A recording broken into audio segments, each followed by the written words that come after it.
Good evening, viewers. Thank you for joining us in Navbharat Vibes webinar. Today, we have with us Dr. Praveen Bansal, founder, Target Peak.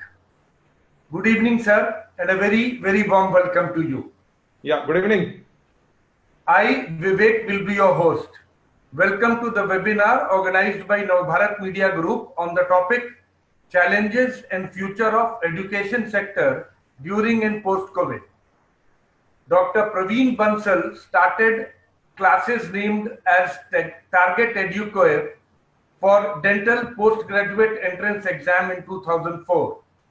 In very first year, 7 out of 28 enrolled students got MDS seats in various government dental colleges. In short span of 5 years, by 2009, Target Educare became #1 coaching institute in India, with students started taking more than 70% available seats in various government colleges.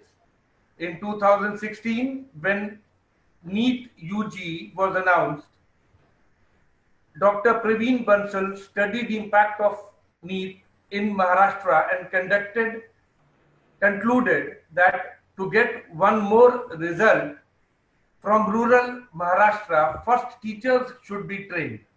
With this thought, he started teachers training program for government of Maharashtra.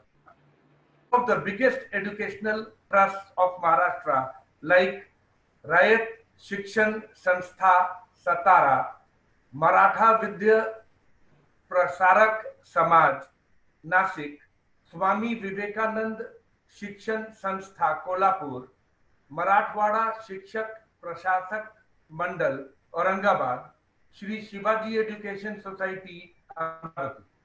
He also started providing students study material and test series to science students for NEET and JEE main exams. After successful pilot in last 3 years, he expanded project from Standard 5 to Standard 10 in all big educational trusts of Maharashtra and trained 2,000 plus teachers and 100,000 plus students from academic year 2019-20.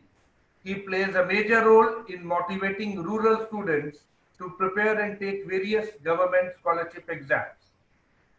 He is a bachelor in dental surgery from Government Dental College and Hospital, Mumbai.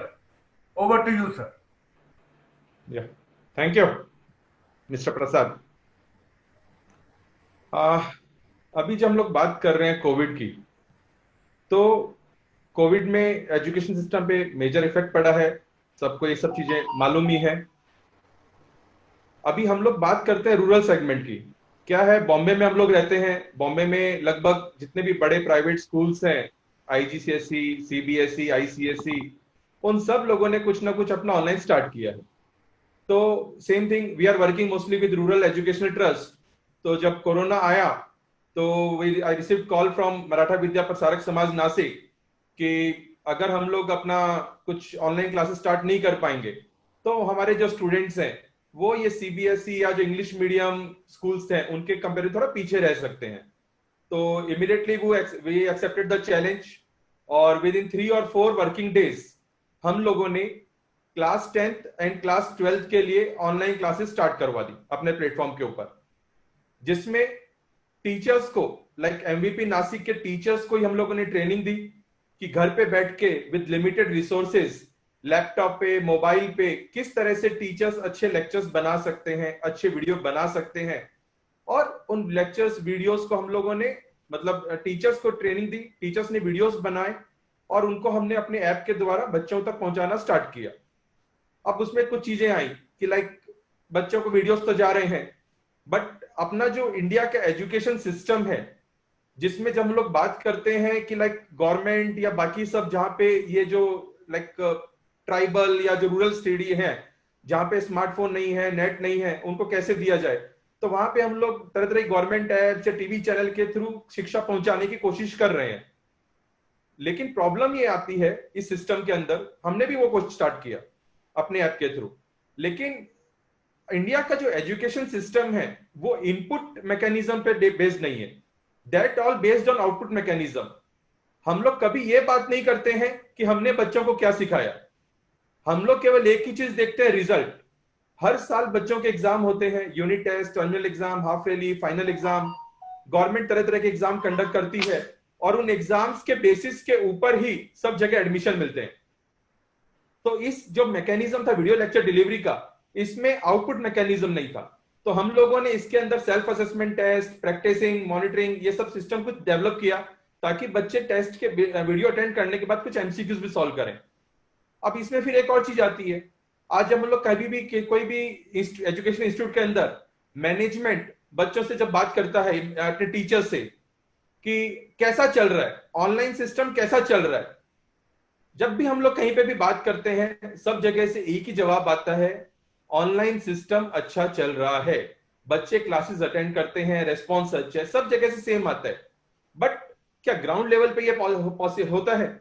आज जब हम लोग class में जब teacher पढ़ाते हैं तो out of 100 students मुश्किल से 5 या 10 बच्चे ऐसे होते हैं जिनको पढ़ने में इंटरेस्ट होता है, बाकी 90 बच्चे तो ताका झाकी वाला काम करते हैं।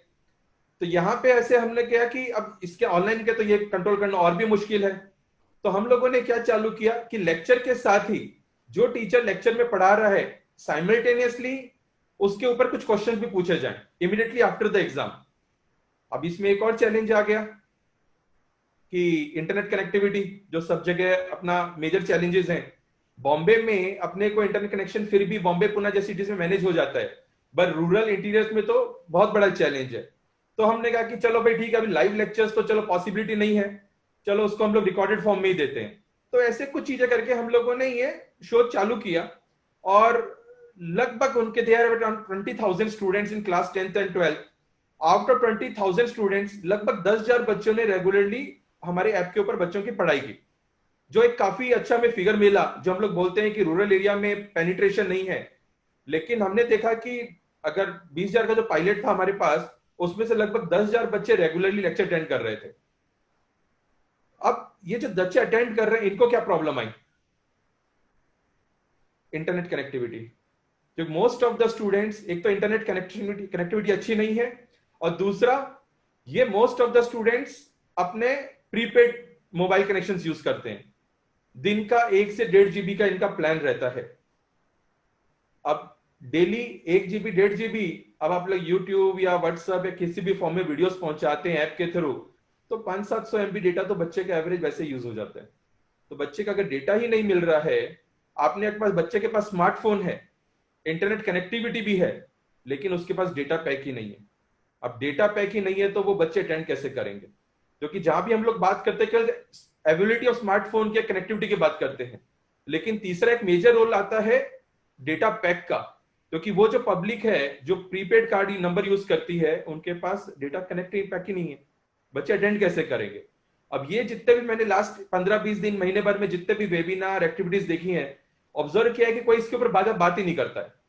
तो जब हमने ये प्रॉब्लम देखी तो हम लोगों ने हमने पता किया कि भाई मैक्सिमम बच्चे कौन सा सब प्लेटफॉर्म यूज करते हैं टेलीकॉम कंपनी से। तब पता चला कि मैक्सिमम बच्चे जियो के ऊपर हैं।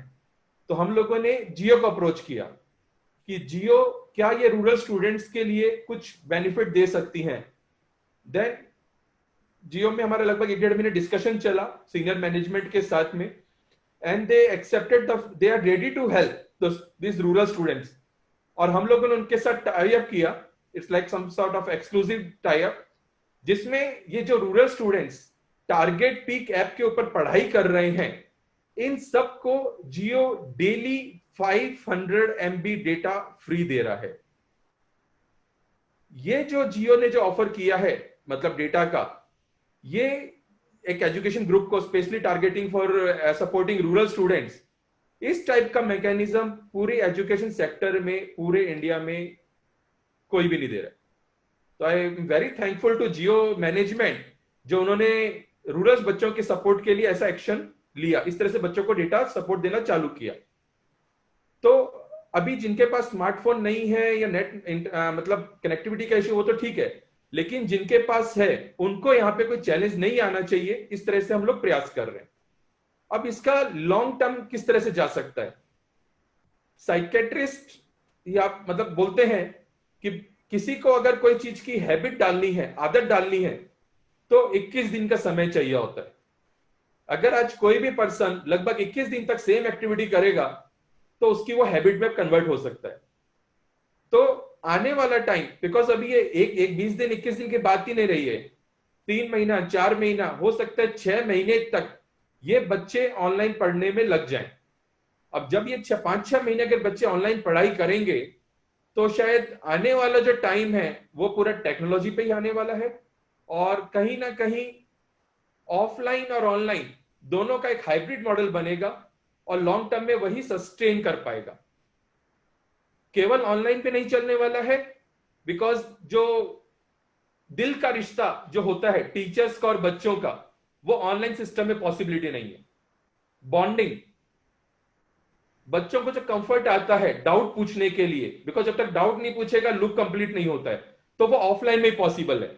तो ऑफलाइन मॉडल के साथ ऑनलाइन का मिक्सचर, आई थिंक ये लॉन्ग टर्म सिस्टम चलने वाला है। और ये शायद कह सकते हैं कि जब डीमोनेटाइजेशन हुआ था उस टाइम डिजिटल पेमेंट, जो स्टार्टिंग में चैलेंजेस आए थे, कैश जो मार्केट में खत्म हो गया था, इशू नहीं थे, और उसकी वजह से जो डिजिटल पेमेंट गेटवे जिस तरह से ग्रो किया या उसमें बूम आया अगर पिछले 3 साल के अंदर, सेम चीज शायद एजुकेशन सेक्टर में आ जाएगी, जहां पे थोड़ा बहुत इसके लिए रिजर्व है कि ऑनलाइन एजुकेशन सिस्टम को लेके वो धीरे धीरे एक्सेप्ट करने लग गए हैं, और आने वाला टाइम शायद एडटेक के ऊपर ही चलने वाला है। या over to you sir. Thank you doctor Praveen, thank you for your valuable insight. अब हम प्रश्न उत्तर की तरफ चलते हैं। Sure sir. हमारा पहला प्रश्न सर, पेरेंट्स अपने बच्चों को स्कूल भेजते हैं फॉर्मल एजुकेशन के लिए, लेकिन क्या इस फॉर्मल एजुकेशन से बच्चे अपने ड्रीम को फुलफिल कर सकते हैं? आपका क्या कहना है? ओके, लगभग 90% पब्लिक, जिसमें जो मोस्टली एम्प्लॉयबल जॉब करने वाली पब्लिक है, छोटी छोटी दुकानों पे जो चलाते हैं, या मिडल 1/3 सेक्टर जिसकी हम लोग बात करें, उनके एक्सपेक्टेशन क्या है, वो चाहते क्या है? उनका एक, अगर मैं लेमैन लैंग्वेज में बात करूं तो उनकी एक्सपेक्टेशन होती है कि मेरा बच्चा पढ़ लिख के बड़ा आदमी बन जाए, साहब बन जाए, अफसर बन जाए। उससे ज्यादा उनकी कुछ एक्सपेक्टेशन होती नहीं है। अब इसके लिए क्या करना चाहिए? बहुत पढ़ना पड़ता है। हर घर में यही बोला जाता है, बच्चा पढ़ोगे लिखोगे तो बनोगे नवाब, खेलोगे कूदोगे तो होगे खराब। सब जगह सेम कहानी चलती है, और उसके लिए सब लोग लगे हैं, हर फैमिली, बच्चे, पेरेंट्स, मैनेजमेंट, जो भी हो सिस्टम से रिलेटेड, सब परसेंटेज पे फोकस करते हैं। अभी इस अब 3 दिन पहले सीबीएसई का रिजल्ट आया, तो हर घर में जहां पे बच्चा सीबीएसई के लिए अपियर हुआ, एक ही बात चल रही है, आपके बच्चे के कितने परसेंटेज आए, या मेरे बच्चे के कितने परसेंटेज आए। चाहे वो सोशल मीडिया हो, कहीं पे भी हो, सब जगह एक ही कहानी चल रही है। और अगर अपना कोविड की वजह से अगर बाकी सब एग्जाम स्कूल के पोस्टपोन नहीं हुए होते, कैंसिल नहीं होते, तो हर घर में एक ही बात चल रही होती थी, परसेंटेज। अभी मैक्सिमम लोगों को शायद ये मालूम ही नहीं है कि ये परसेंटेज केवल डिग्री के लिए, पासिंग के लिए है।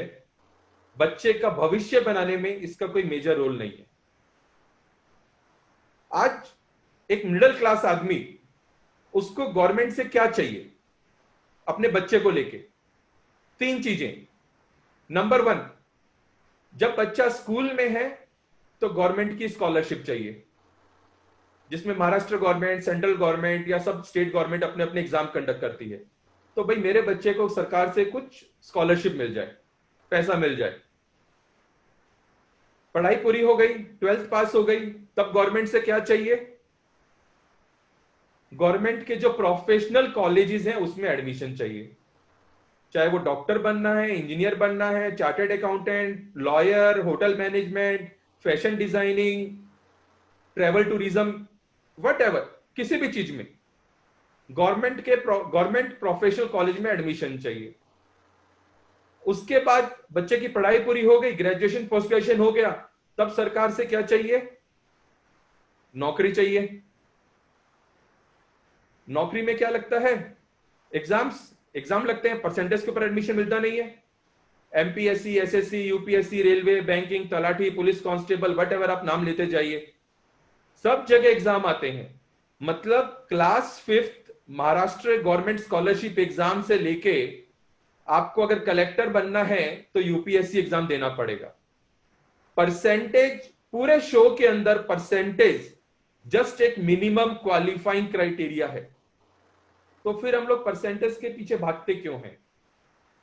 अब ये बात शायद लोगों को मालूम ही नहीं है। ये आप जैसे नव भारत एक बड़ा मीडिया ग्रुप है, अब ये बात आप लोग ही लोगों तक पहुंचा सकते हैं। शायद सबसे पहले इसकी अवेयरनेस की जरूरत है। तो ये सब चीजों का हम लोगों ने जब समझ में आया कि भाई बच्चों के, लोगों को मालूम ही नहीं है, तो ऐसा कुछ स्ट्रक्चर होना चाहिए कि लोग इसके ऊपर समझें क्या है क्या नहीं है, हमें सरकार से क्या चाहिए, या हमें अपने बच्चे को क्या बनाना है और उसकी दिशा में हमें क्या प्रयास करने चाहिए।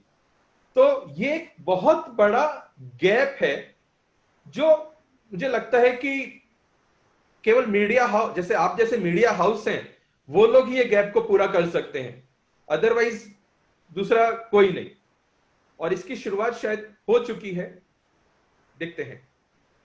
आपका ये कहना बिल्कुल सही है दैट परसेंटेज तो केवल एक मार्क है कि भाई 50% से ऊपर होना चाहिए, so you can sit for an exam.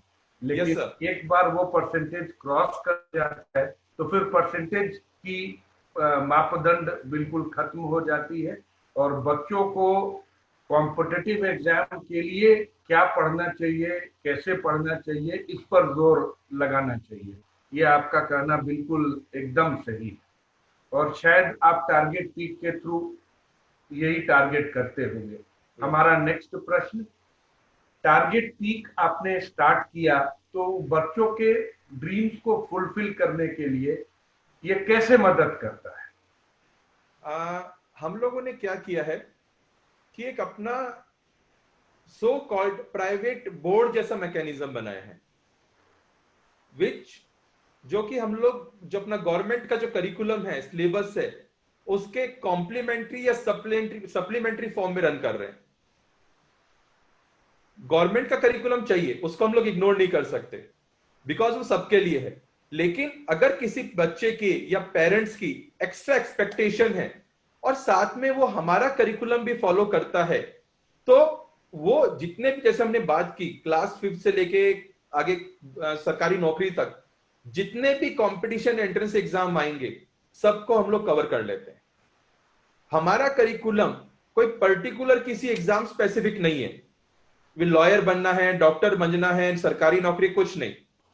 जो एप्लीकेशन पार्ट है, जो अपने स्कूल करिकुलम में पढ़ाया जाता है, उसका एप्लीकेशन पार्ट, उसके हिसाब से हमने क्लास वाइज, क्लास 5, 6, 7, 8, 9, इस तरह से हम लोगों ने अपना एक करिकुलम डिजाइन किया है, जो बच्चों को हम लोग स्कूल के माध्यम के द्वारा पढ़ा रहे हैं, शो मैनेज कर रहे हैं, बच्चों को दे रहे हैं, और उसके रिजल्ट्स भी आ रहे हैं।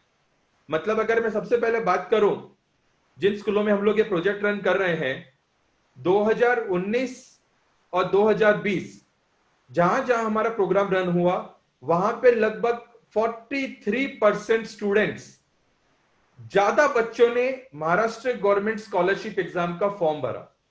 अब जैसे जैसे इसका वेट, अगर फॉर्म भरा, बच्चा किसी एग्जाम के लिए फॉर्म भर रहा है, तो वो उसके सपना पूरा करना या उसको आगे जो बढ़ना चाहता है उसकी दिशा में पहला कदम है। तो वो मार्केट में थोड़ी हवा चलने लग गई है, लोग बच्चे रेस्पॉन्ड कर रहे हैं। हम लोग ये बोलते हैं क्लास 5 जो अपना महाराष्ट्र गवर्नमेंट का स्कॉलरशिप एग्जाम होता है, वो एग्जाम बच्चे के या पेरेंट्स के सपने पूरे करने की दिशा में पहला कदम होता है। हमारे महाराष्ट्र स्टेट बोर्ड में 5वीं कक्षा में लगभग 17 लाख बच्चे हैं। उन 17 लाख बच्चों में से लगभग 5 लाख बच्चे स्कॉलरशिप का एग्जाम दे रहे हैं। तो ये बच्चे धीरे धीरे अपने बढ़ने चाहिए। जैसे जैसे ये बच्चे बढ़ेंगे स्कॉलरशिप देने के लिए, वैसे वैसे उनकी मानसिकता बदलेगी या उनको समझ में आएगा और वो शायद आगे के लिए और भी अच्छे रिजल्ट दे पाएंगे। Over to you sir. Sir, हमारा थर्ड प्रश्न, what exams are you targeting through target peak? Okay, class 5th and class 8th Maharashtra government scholarship exam, class 6, class 9 Homi Bhabha entrance exam, class 8 NNMS central government की बहुत ही अच्छी scheme है, लेकिन हमारे बच्चों को ज्यादा उसके बारे में मालूम ही नहीं है। क्लास 10th NTSC, और इसके अलावा जितने भी प्राइवेट गवर्नमेंट स्कॉलर अपने जीके वगैरह के जो भी एग्जाम्स होते हैं लाइक ओलंपियाड वगैरह। Apart from this, class 12th के बाद जितने भी एंट्रेंस एग्जाम्स हैं, नीट, जेई, लगभग बहुत लोग मार्केट में इस पे काम कर रहे हैं। Apart from this, company secretary, chartered accountant, CMA, travel tourism, hotel management, fashion designing, CLAT, ICAR, मतलब ये कह सकते हैं कि, और सबसे ऊपर अपने बॉम्बे, पूना वगैरह में जितने भी सीनियर कॉलेजेस हैं, वहां पे कोई भी प्रोफेशनल कोर्स होता है उसका एग्जाम कंडक्ट किया जाता है। 10+2 की मार्कशीट के ऊपर इनमें एडमिशन नहीं मिलता। तो हमारे करिकुलम के थ्रू अगर बच्चों को कोई भी किसी भी तरह का एग्जाम देना है, जिस जो अभी तक बच्चे ने सोचा भी नहीं है कि मुझे क्या देना है, तो वो इन सब तरह के एग्जाम्स की ओवरऑल तैयारी कर सकता है। फिर जब एग्जाम का फॉर्म भरेगा या उसकी जैसे पहले उसको पता चलता है, तब वो एग्जाम स्पेसिफिक अपनी प्रिपरेशन कर सकता है। क्योंकि लगभग अगर नीट और जेई को निकाल दें तो 80 to 90% जो प्रिपरेशन है वो इन सब एग्जाम्स की लगभग सेम ही होती है। तो जो 80 to 90% सेम तैयारी है वो हम लोग रेगुलर करिकुलम में करवाते हैं, और लास्ट 10-15% जो प्रिपरेशन रहती है वो एग्जाम स्पेसिफिक, जो बच्चे उसका एग्जाम का फॉर्म भरते हैं उससे 1.5-2 महीने पहले करवाते हैं और बच्चों का काम हो जाता है।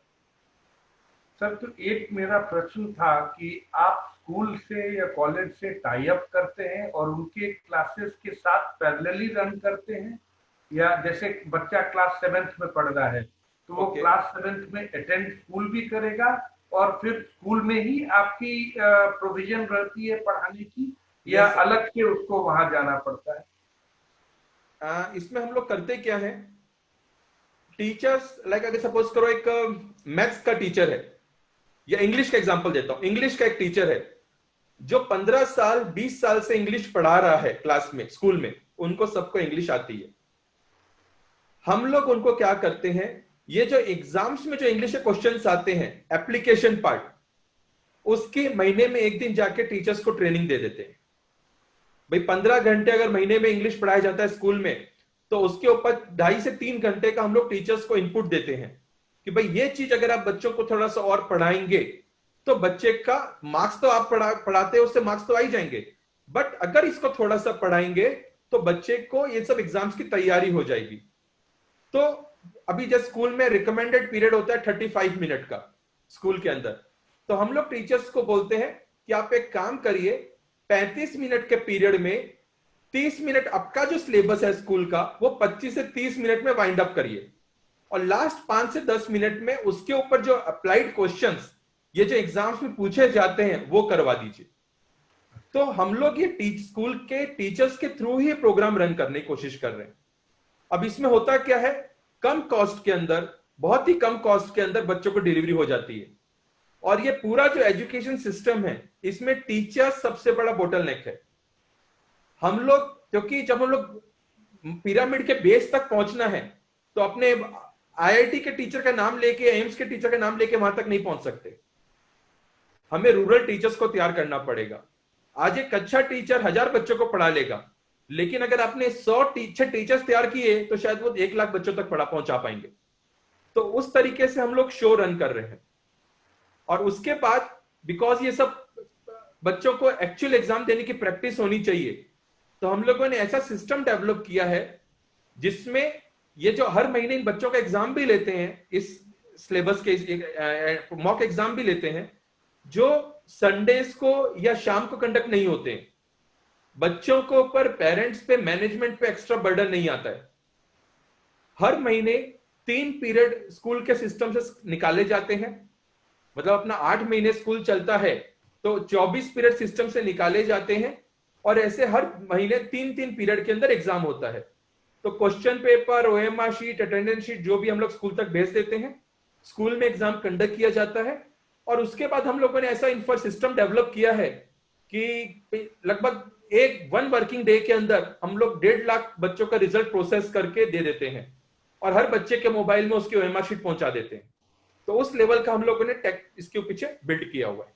तो इसमें सर अगर कोई बच्चा अगर वीक रहा कोई पॉइंट पर या कोई सब्जेक्ट में, तो उस बच्चे को उस पर्टिकुलर टॉपिक में टीचर्स के थ्रू ही वापस ट्रेन किया जाता है, या उसको अलग से कुछ कोर्स मटेरियल मिलता है? या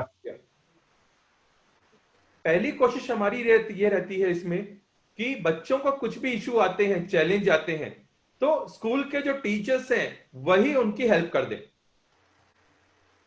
क्योंकि अगर एक रूरल बच्चा, एक स्कूल का बच्चा अपने स्कूल को छोड़ के मेरे पास में आ रहा है, मतलब इसका मतलब थोड़ा मुझे ठीक नहीं लगता है कि क्या वो टीचर कॉम्पिटेंट नहीं है या क्या चैलेंज है। हम लोग कोशिश ये करते हैं कि बच्चों के जो भी इश्यूज हैं वो उनके स्कूल के टीचर सॉल्व करें, और स्कूल के टीचर को कुछ भी जरूरत है तो वो हमारे टीचर्स उनकी हेल्प करें। वो सही तरीका है, क्योंकि उससे टीचर्स जो है उस बच्चे टीचर से कंफर्टेबल रहेंगे। Yes. और उनको एक्स्ट्रा टाइम भी नहीं देना पड़ेगा other than the school classes. एक और चीज भी आती है सर इसमें। आज अगर सपोज करो मेरे पास एक औरंगाबाद जिले में गांव का एक बच्चा है, कन्नड़ तालुका का एक बच्चा मेरे पास में है। एज अ टीचर अगर मैं बॉम्बे में बैठता हूं, ऑनलाइन क्लास लेता हूं या कुछ भी काम करता हूं, तो मेरी उससे कोई बॉन्डिंग बहुत ज्यादा नहीं है और रैपो नहीं है। मोस्ट ऑफ द टीचर्स के दिमाग में क्या आता है, भाई मैंने अपना 1 घंटे का लेक्चर लिया, मेरा एडमिटेड हो गया, मेरे को मेरा पेमेंट दे दो। तो कहीं ना कहीं वो एक चीज रहती है।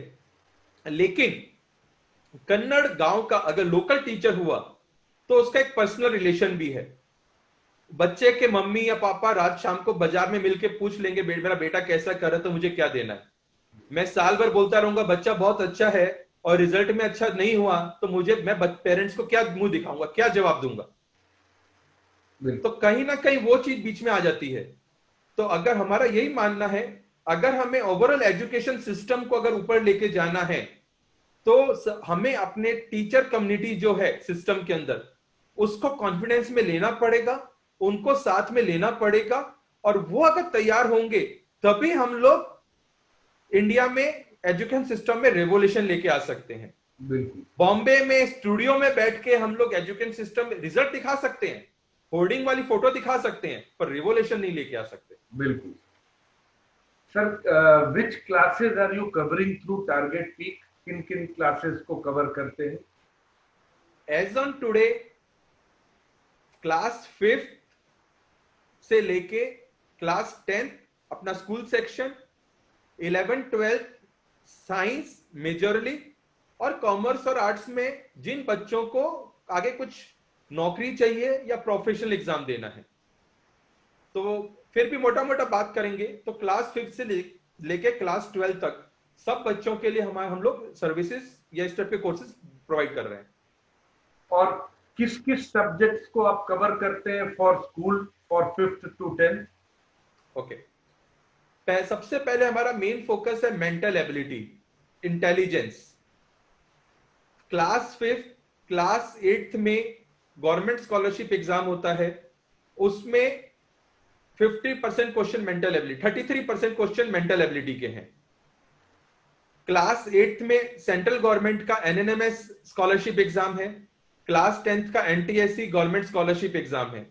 इसमें 50% क्वेश्चंस मेंटल एबिलिटी के आते हैं। अब इसको हमने इंक्लूड, मेजर फोकस इस पे इसलिए है कि ये जो गवर्नमेंट स्कॉलरशिप देती है उसमें मेंटल एबिलिटी पूछती है एग्जाम के लिए, लेकिन मेंटल एबिलिटी अपने स्कूल सिलेबस का पार्ट ही नहीं है। अगर बच्चे को स्कॉलरशिप चाहिए तो मेंटल एबिलिटी की तैयारी वो कहां पे करेगा? क्लास में कोई क्लास लगाएगा शाम को, इवनिंग में? अरे बच्चे के पास पैसा नहीं है तभी तो वो एग्जाम दे रहा है, और वो पैसा स्कॉलरशिप लेने के लिए फिर पैसा डालना, कोई मतलब लॉजिक दिखता नहीं है हम लोगों को। तो हमारा पहला फोकस होता है mental ability. Then applied English. Applied English का मतलब क्या है? क्लास 5 से क्लास 10 तक जितने भी लोग बच्चों ने पढ़ाई की है, शायद आपके टाइम से मेरे टाइम और अभी करंट जनरेशन भी जो पढ़ रही है, सब लोग ग्रामर पढ़ते हैं, रट्टा मार रहे हैं, बट आउटपुट पता नहीं क्या है। हम लोगों ने अपना जो इंग्लिश का करिकुलम बनाया है, 5th और 8th में गवर्नमेंट स्कॉलरशिप एग्जाम, 6th और 7th में हम लोग जैसे रैपिडेक्स इंग्लिश स्पीकिंग बुक है या बाकी जो इंग्लिश स्पीकिंग बुक्स आती हैं, हम लोग बच्चों को साल भर में वो कराने की कोशिश करते हैं। और 9th एंड 10th में जितने भी गवर्नमेंट के एंट्रेंस एग्जाम होते हैं जॉब्स के लिए, उसमें जो इंग्लिश पूछा जाता है, like police constable, talathi, MPSC, bank probation और पीओ, उसमें जो इंग्लिश पूछा जाता है उसके हिसाब से हमने 9th एंड 10th का अपना करिकुलम डिजाइन किया है। तो हमारा अपना खुद का ही एक स्ट्रक्चर है। साइंस और math chapter flow state board का रहता है, बाल भारती की अपनी जो बुक्स हैं, लेकिन उसकी जो डेप्थ है वो सीबीएसई या एनसीईआरटी लेवल की रहती है। Then last major subject social science, जिसे हम लोग करंट अफेयर या जीके से कोरिलेट करते हैं, उसका भी हमने अपना खुद का एक करिकुलम डिजाइन किया है। छोटा सा एक एग्जांपल देता हूं। महाराष्ट्र गवर्नमेंट एमपीएससी का एक मोस्ट कॉमन क्वेश्चन है, स्टेट एनिमल कौन सा है, राज्य पशु कौन सा है। शायद नेशनल एनिमल लोगों को थोड़ा बहुत पता रहता है, पर स्टेट एनिमल, स्टेट बर्ड, ये सब चीजें अपने किसी भी बुक्स में दी हुई नहीं है। अब जब ये अपनी बुक्स में दी हुई नहीं है तो बच्चा पढ़ेगा कैसे?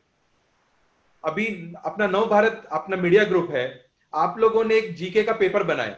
अगर आप नव भारत ग्रुप एक जीके का पेपर कंडक्ट करते हैं, class wise, age group wise, whatever, अब आप लोग जो पेपर बनाएंगे, नव भारत ग्रुप एक पेपर जो बनाएगा, क्वेश्चन पेपर, जीके का पेपर बनाएगा, वो कैसे बनाएगा? मुझे नहीं लगता कि आपकी जो टीम रहेगी वो स्कूल की बुक्स खोल के पेपर बनाएगी। आप लोग जो पेपर बनाएंगे, जो अपने आसपास चल रहा है उसके हिसाब से पेपर बनाएंगे। अब ये अपनी फैमिलीज के बच्चे तो मैनेज कर लेंगे, लेकिन ये लोअर बच्चे, ये मिडिल क्लास के बच्चे कैसे मैनेज करेंगे? तो जो हम लोग जीके में पूछेंगे उसके हिसाब से हमने अपना एक स्ट्रक्चर डिजाइन किया, और यही सब चीजें ये सब एग्जाम से पूछी जाती हैं। तो इस तरह से ये 5 सब्जेक्ट को लेके हम लोग अपना एक करिकुलम 5th to 10th का रन कर रहे हैं। और साइंस 11th 12th जो स्टेट फॉरवर्ड अपने जो 4 सब्जेक्ट है, PCMB, physics, chemistry, maths, biology, वही है। देन कॉमर्स आर्ट्स के लिए अगेन हमने अपना करिकुलम बनाया है। हम लोग बाल भारती या सीबीएसई के करिकुलम को फॉलो नहीं करते। लाइक हमने टॉपिक सब्जेक्ट लिया लीगल एप्टीट्यूड। अब लीगल एप्टीट्यूड क्लैट के एग्जाम के लिए लगता है, बाकी जगह कहीं पिक्चर में नहीं आता है। तो 12th के बाद जितने भी एग्जाम्स होते हैं उनके हिसाब से हमने, हमारा लगभग 450 घंटे का प्रोग्राम है, जिसमें जो जो सारे सब्जेक्ट्स कवर कर लेते हैं और बच्चों को हम लोग प्रोवाइड करते हैं। It's like again we are running like a private board. Sir, जो कॉमर्स पढ़ना चाहते हैं जो बच्चे, उनके लिए टारगेट पीक कैसे उनको हेल्प करता है? जो सीए बनना चाहते हैं कॉमर्स पढ़ के आगे जाके, उसको कैसे टारगेट पीक टारगेट करता है? या सर, अभी कॉमर्स का इस साल ही हम लोगों ने प्लान किया है, अभी स्टार्ट कर रहे हैं। जब हम लोगों ने जो स्कूल का और साइंस का किया, तो हम जिन स्कूल इंस्टीट्यूट का काम में कर रहे हैं, ट्रस्ट का काम कर रहे हैं, वहीं से ही रिक्वायरमेंट आई कि भाई आइडिया सब अच्छा है, कुछ कॉमर्स के लिए भी मैकेनिज्म बना के दीजिए। तो हम लोगों ने क्या किया, एक स्टडी किया अगेन कि कॉमर्स बच्चे लेते क्यों हैं।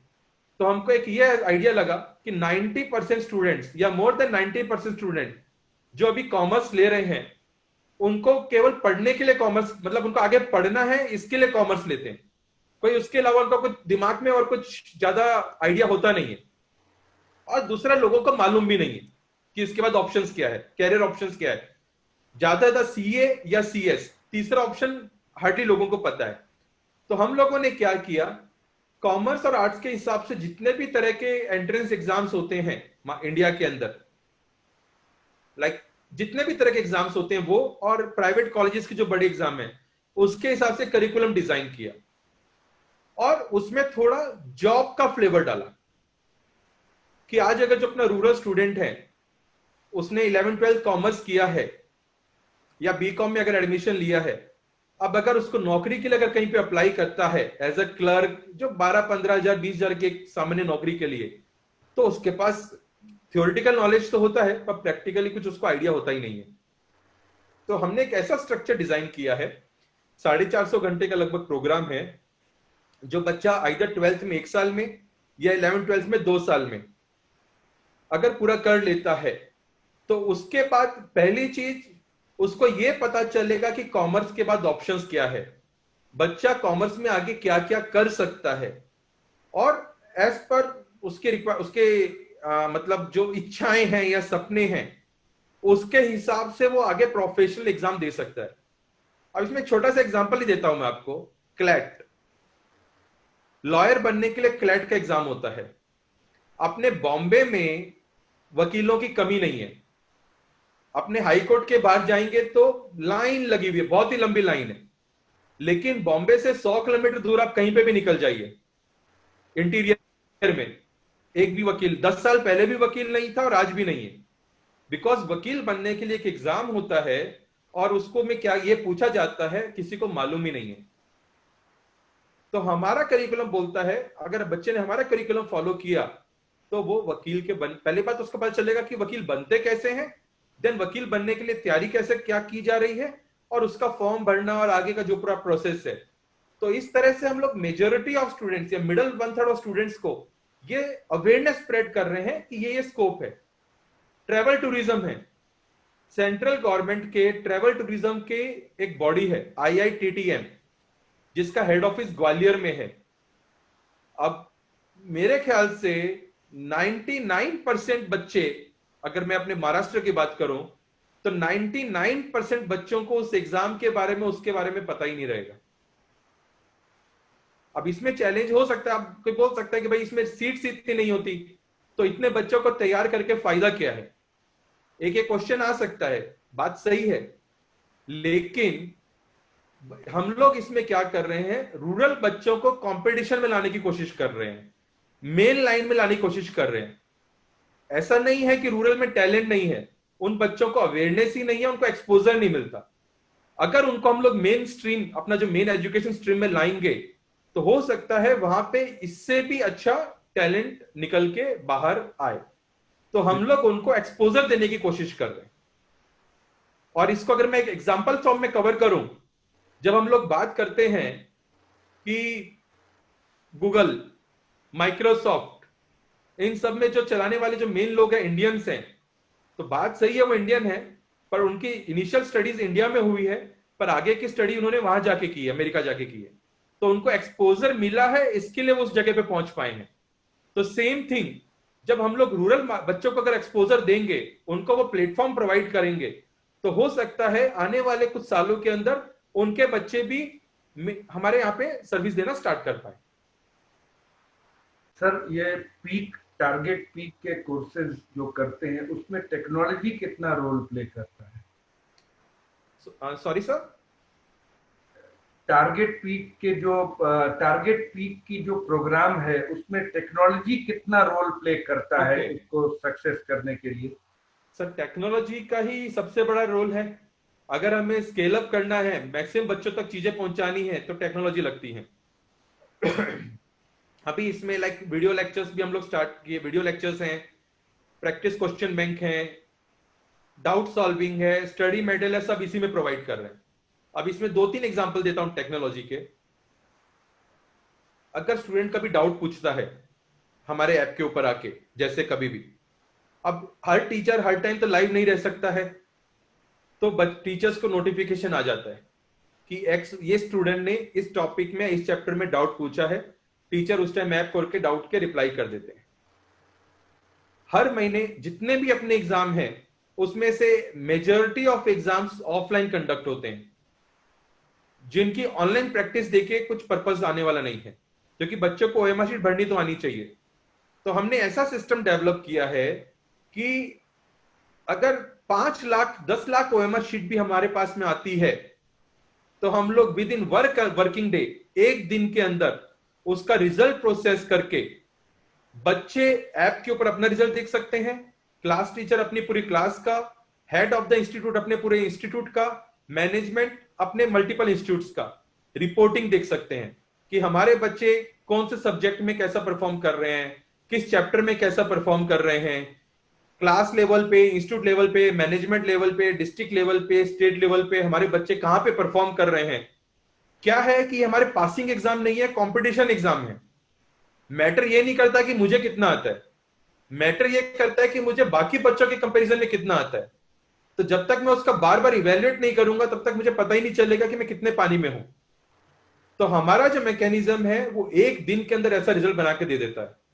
और इसमें हम लोगों ने ऐसा टेक्नोलॉजी हम लोग ने बिल्ड किया है कि अगर बच्चा 4-5 साल हमारे यहाँ पे एग्जाम देता है तो हम लोग अपने आप ही उसको रिकमेंड कर देंगे कि आपको कौन से सेक्टर में जाना है। With use of artificial intelligence या मशीन लर्निंग आपको ऑटोमोबाइल इंडस्ट्री में जाना है, फार्मेसी में जाना है, एग्रीकल्चर में जाना है, बैंकिंग में जाना चाहिए, आईटी में जाना है, हमें बच्चे से पूछने की जरूरत नहीं है। जो पिछले 4 साल 5 साल में जो बच्चा जो हर महीने एग्जाम देता है विदाउट एनी इन्फ्लुएंस, स्कूल में बैठ के ओएमआर शीट के ऊपर, उसमें जो बच्चा रेस्पॉन्ड कर रहा है उसके बेसिस के ऊपर हम लोग बता रहे हैं कि आपको आगे ये बनना चाहिए। अब कैरियर काउंसलिंग में इससे ज्यादा ऑथेंटिक मैकेनिज्म और कोई भी नहीं हो सकता है। तो इस टाइप का सिस्टम हम लोगों ने डेवलप किया है। क्योंकि आप 4-5 साल के बच्चे के परफॉर्मेंस को मेजर करते हुए उसके हिसाब से आप लोग through the artificial intelligence, through the software बताते हैं कि उसको किस फील्ड में आगे पढ़ना चाहिए, जिससे उसको फायदा। इसमें बेसिकली हम लोग गैप पूरा करने की कोशिश कर रहे हैं। लाइक अगर बड़ी ऑटोमोबाइल इंडस्ट्री कंपनी है, उसको ये चाहिए कि मुझे रूरल बच्चे चाहिए, तो दोनों को मिलाने का, कॉर्पोरेट्स को और रूरल स्टूडेंट्स को के बीच में ब्रिज बनाने का हम लोग काम कर रहे हैं। बिल्कुल। आगे चल के शायद आप you can use this system also to recommend people to corporates, recommend students to corporates. Because आपके पास पूरा डेटाबेस रहेगा तो आप उसको मतलब आगे डेवलप करके, may be not now but एक बार आपके पास डेटाबेस जब स्ट्रांग हो जाता है तो शायद उस डेटाबेस के अनुसार आप बच्चों को और कॉर्पोरेट्स को भी रेकमेंड कर सकते हैं कि ये बच्चा इसके लिए सूटेबल है। यस, ऑलरेडी लगभग 10 लाख से ज्यादा डेटा हमारे पास आ चुका है। इसलिए मैं बोल रहा हूँ शायद डेटा बैंक बहुत बड़ा है, तो recommendation can be very good for the corporates. Yes sir, ये पेंडेमिक के दौरान फिजिकल पढ़ाई थोड़ी तकलीफ हो गई है, तो कैसे पेंडेमिक के दौरान आप इस एजुकेशन को कैसे आगे बढ़ा रहे हैं? अभी तक तो हम लोग यही कोशिश कर रहे हैं ऑनलाइन की, क्योंकि ऑफलाइन का कोई ऑप्शन नहीं है। बट आगे का हमारा इंटरेस्ट ऐसे है, जो हम लोगों ने प्रपोज किया है सबको, कि अगर सपोज करो अपने स्कूल सितंबर, अक्टूबर या दिवाली तक जाके अगर ओपन होते हैं, अगर दिवाली तक जाके ओपन हुए, तब इसमें ये होगा कि आगे जाके अगर हमें एकेडमिक ईयर आगे शिफ्ट नहीं करते हैं, मार्च अप्रैल से आगे नहीं लेके जाते हैं, तो स्कूल्स को पूरा सिलेबस पूरा करने के लिए बहुत बड़ा चैलेंज आ जाएगा। तो हम अपने स्कूल के साथ ऐसा कुछ प्लान कर रहे हैं कि जिन बच्चों ने 50% बच्चे जो ऑनलाइन अभी अटेंड कर पा रहे हैं, उनको हम लोग रिलैक्सेशन दे दें कि भाई आपका सिलेबस पूरा हुआ है, आप वंस इन अ वीक या समथिंग थोड़े टाइम के लिए आइए। और जिन बच्चों ने अभी, जिनके पास इंफ्रास्ट्रक्चर मतलब एंड्रॉइड फोन या ये सब चीजें नहीं है, जो पढ़ाई नहीं कर पा रहे हैं, उन लोगों के लिए हम लोग स्कूल के साथ में मिलकर डबल शिफ्ट या ट्रिपल शिफ्ट में अपना करिकुलम कवर करें। तो इस टाइप का हम लोग कुछ एक मॉडल बनाने की कोशिश कर रहे हैं, जिसमें अगर स्कूल लेट भी खुलते हैं तो भी हम लोग अपना सिलेबस पूरा कर पाए टाइम के अंदर, हमें सिलेबस रिडक्शन या एकेडमिक ईयर एक्सटेंशन के ऊपर नहीं जाना पड़े। तो उस टाइप की हम लोग कोशिश कर रहे हैं। सर, अगला प्रश्न sir, What could be the impact of new education policy on target peak program? या न्यू एजुकेशन पॉलिसी 2019, अगर आप लोगों ने ड्राफ्ट देखा हो तो उसमें सेंट्रल गवर्नमेंट प्रपोज कर रही है दो चीजें। नंबर वन, टेक्नोलॉजी को सपोर्ट कर रही है। टेक बेस्ड एजुकेशन सिस्टम होना चाहिए, जो कहीं ना कहीं, जिसके लिए पहले जो लोग अपोज करते थे कि भाई रूरल में टेक नहीं है, इंटरनेट नहीं है, या कुछ भी रीजन से, जितने भी स्टेक होल्डर ने अपोज किया था, लगभग सबने एक्सेप्ट कर लिया कि दैट इज द फैक्ट। तो एक तो गवर्नमेंट ने उस पर प्रपोज किया है जो पूरी एजुकेशन इंडस्ट्री के फेवर में है, एडटेक कंपनीज के फेवर में है। दूसरा, सेंट्रल गवर्नमेंट उसमें फोकस किया है लॉजिकल क्रिटिकल थिंकिंग के ऊपर। इस पॉलिसी में रोट लर्निंग की जगह क्रिटिकल, लॉजिकल, एनालिटिकल थिंकिंग पे फोकस किया गया है, या अगर मैं उसको इंटरप्रिटेट कर पाऊं तो मेंटल एबिलिटी और इंटेलिजेंस के ऊपर। तो अगर मेंटल एबिलिटी और इंटेलिजेंस पे अगर गवर्नमेंट फोकस कर रही है, तो एज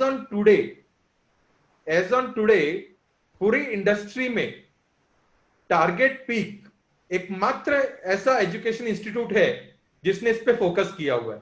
एक करिकुलम डिजाइन किया है, क्लास 5, 6, 7 की हर साल बच्चे को क्या क्या इसमें पढ़ाना चाहिए। तो जिन स्कूल्स में हम लोग अपना प्रोग्राम रन कर रहे हैं, around 287 schools with 1,50,000 plus students, तो ये बच्चे, ये स्कूल और टारगेट पी उसमें सबसे आगे रहेगा रिजल्ट देने के लिए। या कह सकते हैं कि हम और हमारे जितने भी एसोसिएट स्कूल्स हैं, ये सबसे आगे रहेंगे रिजल्ट देने के मामले में। तो हमारे लिए फेवर में है। सर, अगला प्रश्न, टारगेट पीक प्रोग्राम से बच्चों को क्या क्या लॉन्ग टर्म बेनिफिट्स हासिल कर सकते हैं? आज जो ये अपनी मिडिल क्लास फैमिलीज हैं, जिन्हें बड़े होके बड़ा सांप बनना है, अगेन अब बड़ा सांप मतलब होता क्या है, या तो प्रोफेशनल होता है, कोई भी प्रोफेशनल करें, या सरकारी नौकरी या कॉर्पोरेट में नौकरी। अब टारगेट पिक का प्रोग्राम अगर 5th और 6th क्लास के बच्चे ने लेना जब स्टार्ट करते हैं और 3-4 साल इस सिस्टम को फॉलो करते हैं, तो बच्चे अपना सपना पूरा करने के लिए कुछ भी एग्जाम देंगे, कहीं पे भी इंटरव्यू के लिए जाएंगे, तो उनके लिए बहुत इजी जाएगा। बच्चे किसी भी तरह के इंटरव्यू के लिए एग्जाम देने में घबराएंगे नहीं। उनकी नींव, उनका फाउंडेशन इस प्रोग्राम के थ्रू बहुत स्ट्रांग हो चुका होगा। तो they will be definitely over an edge edge compare to other students. Sir, हम अब अपने अंतिम प्रश्न पर आते हैं। आप इस प्लेटफॉर्म के थ्रू बच्चों को क्या मैसेज देना चाहेंगे, specially in this pandemic time? बच्चों को मेरी एक ही रिक्वेस्ट रहेगी, स्कूल एक्चुअली कब खुलेंगे हमें मालूम नहीं है, इसमें आप रिलैक्स मोड पे मत चले जाना। जो बच्चे रिलैक्स मोड पे चले गए हैं, मतलब स्कूल बंद है तो हमें पढ़ना नहीं है, रीजन नहीं पढ़ने के बहुत सारे बहाने हैं। अगर आप नहीं पढ़ोगे तो बाकी बच्चों से पीछे रह जाओगे। कुछ बच्चे इसको रिलैक्स मोड पे ले रहे हैं और कुछ बच्चों ने इसको पॉजिटिव मोड पे ले लिया है और भी ज्यादा पढ़ रहे हैं। तो जो डिफरेंस होता है, गैप होता है टॉपर का और लास्ट रैंक का, शायद आने वाले 1 साल 2 साल के एग्जाम्स के अंदर वो गैप और बढ़ जाएगा। जो अच्छे बच्चे हैं, जो पढ़ने में लगे हुए हैं, उनके रिजल्ट्स और अच्छे आएंगे, और जो बच्चे रिलैक्स मोड पे चले गए हैं, एग्जाम देने वाले हैं, उनके मार्क्स थोड़े कम हो जाएंगे। तो ये जो खाई है, ये जो गैप है, वो और बढ़ जाएगा। तो मेरा लगभग 80-90% बच्चे जो मेरे ख्याल से रिलैक्स मोड पे चले गए हैं, उनसे रिक्वेस्ट यही रहेगा कि आप लोग पढ़ाई करिए, पढ़ाई से नाता मत तोड़िए। आपको टीवी चैनल के थ्रू पढ़ना है, यूट्यूब पे पढ़ना है, कहीं भी पढ़िए, जो आपको अच्छा लगता है पढ़िए, बट पढ़ाई से नाता मत तोड़ो। आज आपको मजे कर रहे हो, आज आपको अच्छा लगेगा, लेकिन जिस दिन एग्जाम का दिन आएगा, उसका रिजल्ट आएगा, तब आप अपने आप को कोसोगे। तो अगर आप बड़ा सपना देखते हो, बड़ा बनना चाहते हो, तो पढ़ते रहिए, थोड़ा पढ़ो, कुछ पर पढ़ो, कुछ तो पढ़ो। ये मेरा एक छोटा सा रिक्वेस्ट रहेगा। सर बहुत अच्छा लगा आपसे बात कर कर, और मैं श्योर हूँ कि आपके हमारे इस प्लेटफॉर्म के थ्रू आपके इस प्रोग्राम को जब बच्चे देखेंगे उन्हें बहुत अच्छा लगेगा, और आपकी प्रोत्साहन सुनकर, और आपके जो आप जो टीचिंग मेथड अडॉप्ट करते हैं आप लोग, उससे बच्चों को फायदा होगा, क्योंकि फॉर्मल एजुकेशन के थ्रू क्लास अटेंड करने से केवल आगे के डेवलपमेंट नहीं हो पाते हैं, क्योंकि आगे जैसे आपने बताया कि एक परसेंटेज मार्क्स के ऊपर ना तो नौकरी मिलती है और ना ही कोई कॉम्पिटिटिव एग्जाम उसके थ्रू पास कर सकते हैं। तो उनको मन लगाकर पढ़ना चाहिए, और ये जो आपकी मैसेज है वो बहुत ही अच्छी और सही मैसेज है बच्चों के लिए। और इस प्लेटफॉर्म के थ्रू मैं एक और आपसे शेयर करना चाहता हूँ बात। नवभारत महाराष्ट्र में 34 लाख रीडर पढ़ते हैं। हमारी मराठी एडिशन नवराष्ट्र 6 लाख रीडर पढ़ते हैं। कुल मिलाकर हमारी पाठकों की संख्या 40 लाख है। हमारी डिजिटल प्लेटफॉर्म को बहुत लोग फॉलो कर रहे हैं, और इसलिए हम इस पेंडेमिक के दौरान एवरी डे कोशिश करते हैं कि कुछ न कुछ वेबिनार्स किया जाए, जिससे बच्चे उसको सुन सकें, चाहे बच्चे चाहे अडल्ट जो भी हमें फॉलो कर रहे हैं। और इस प्रोग्राम के थ्रू, और इसके पहले भी कुछ काफी सारे एजुकेशनल प्रोग्राम्स हमने रन किए हैं, शायद कुछ न कुछ फर्क बच्चों में पड़ेगा, सुनने वालों में भी पड़ेगा। और इसके साथ हम इस प्रोग्राम को खत्म करते हैं। Thank you Praveen sir, thank you so much, और थैंक यू हमारे व्यूअर्स जो ये देख रहे हैं। Thank you so much.